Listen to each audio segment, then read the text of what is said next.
ومع الهدف تعتز مدرجات الكرة سود.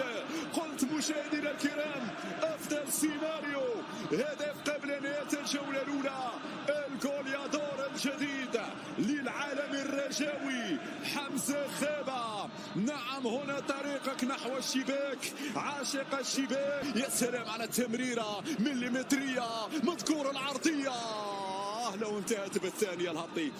الحافظي اليوم يعني كأني نشوف لاعب عنده 23 24 25 سنة. وكذلك اللاعب محمد المكعازي الذي يغيب بسبب الإصابة والذي نتمنى له كما نتمنى للبداوي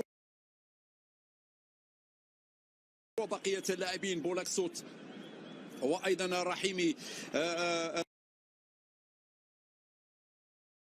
الشفاء التام والعودة سريعة.